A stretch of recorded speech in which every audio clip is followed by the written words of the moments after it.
Everyone knows what pain is, and pretty much everyone has experienced pain at some point in their lives. However, pain is one of those concepts that is difficult to pin down. While a person knows when they are in pain, describing the intensity and feelings associated with that pain can be difficult, and because pain is inherently subjective, it is challenging to study, diagnose, and treat. At the highest level, pain is defined by the International Association for the Study of Pain as an unpleasant sensory and emotional experience associated with actual or potential tissue damage, or described in terms of such damage. Beyond this rather academic definition, experts often classify pain by its duration or source. Acute pain refers to pain that is relatively short-lived, such as due to some type of minor injury. Chronic pain, on the other hand, refers to pain that lasts for at least 3 months. Pain can be either nociceptive, meaning it arises from pain receptors in response to tissue damage or potential injury, or neuropathic, meaning it is due to damage to the central nervous system. Mixed pain refers to when a person experiences both nociceptive and neuropathic pain. Recently, and of direct relevance to Chiari patients, the pain community has recognized a third type of pain, nociplastic, which refers to pain that is experienced without any painful stimulation or cause. Turning to the Chiari community, pain is the single most common and likely most difficult problem Chiari patients must deal with. In fact, many of you watching this video right now may be experiencing some type of pain, because for many in the Chiari community, pain is a way of life. The extent of the problem was highlighted in a study by Conquer Chiari researchers who used a widely adopted patient-reported pain scale to survey over 200 adult Chiari patients. The pain scale was comprised of 20 pain descriptors such as burning, shooting, and stabbing. Respondents were asked to rate their level of each type of pain experienced in the past week on a scale from 0 to 10, with 0 being none and 10 being the worst possible. The researchers found that 79% of the Chiari patients rated at least one of the pain descriptors at a level of 7 or higher, and 28% rated at least half of the pain descriptors at a 7 or higher. In addition, 28% reported the highest level, a 10, for at least one type of pain. So why are Chiari patients in so much pain? One possible reason is that they are suffering from a mix of different types of pain. For example, a typical patient may experience nociceptive pain due to altered biomechanics in the neck and shoulder, plus neuropathic pain due to damage caused by nerves getting compressed or a syrinx damaging nerve roots. However, Dr. Philip Allen, the director of the Conquer Chiari Research Center, believes the answer lies mainly in a concept called central sensitization. This concept came about in the 1980s when a scientist named Clifford Wolf used rats to show that prolonged painful stimulation can alter how the central nervous system processes input. Specifically, central sensitization is when the brain and spinal cord undergo structural, functional, and chemical changes that make a person more sensitive to pain and other sensory stimuli. Essentially, with central sensitization, the threshold of stimulation for which the brain will respond in a painful way is lowered. This can then manifest in several ways. First, a person may become more sensitive to actual painful stimulus, so that something that should only be minorly painful is perceived as very painful. This is known as hyperalgesia. Next is when normally non-painful stimulus, such as a light touch, is perceived as painful. This is called allodynia and can mean that a hug, pat on the back, or even tight or heavy clothing may be painful. Finally, some people may experience spontaneous pain even when there is no painful or tactile stimulation at all. Central sensitization can also make people more sensitive to other forms of stimulation as well, such as bright lights, loud noises, and strong smells.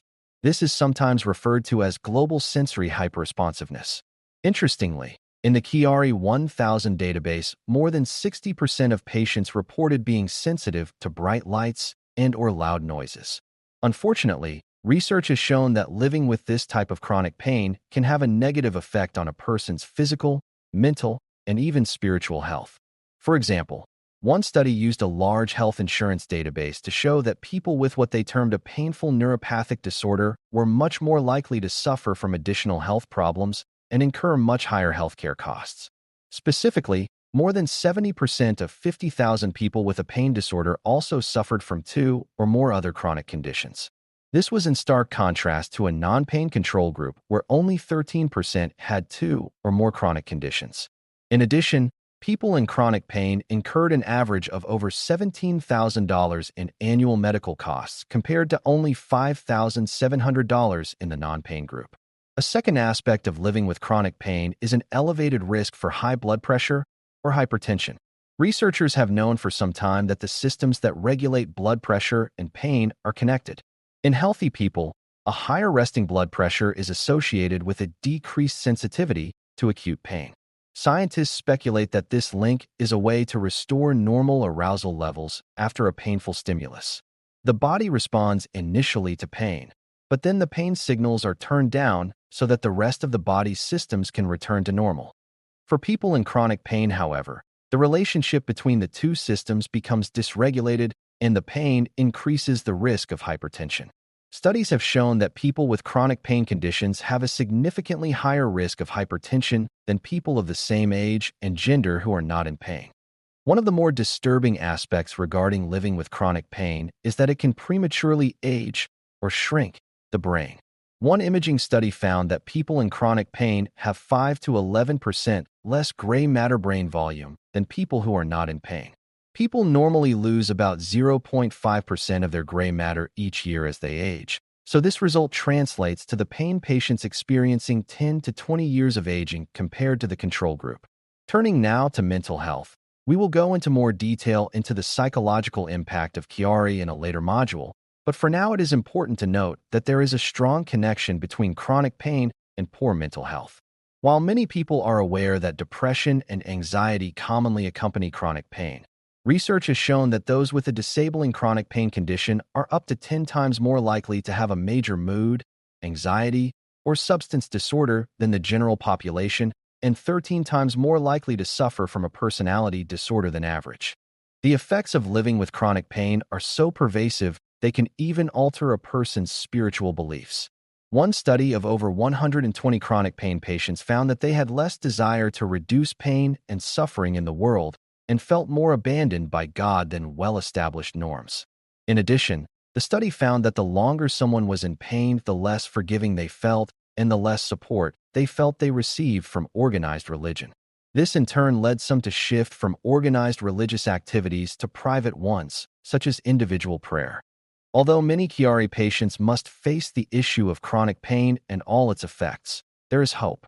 While neuropathic pain associated with central sensitization tends not to respond to traditional pain medications, research has shown that cognitive therapy-based approaches, such as acceptance and commitment therapy, can have a significant positive impact on a person's ability to cope with their pain and allow them to re-engage in meaningful activities.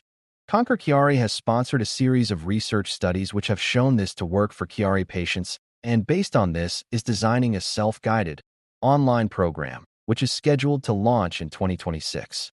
In this module, we learn that Chiari patients often suffer from high levels of chronic pain.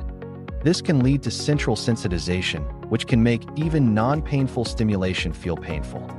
Living with chronic pain can have a negative effect on a person's physical, mental, and spiritual well-being.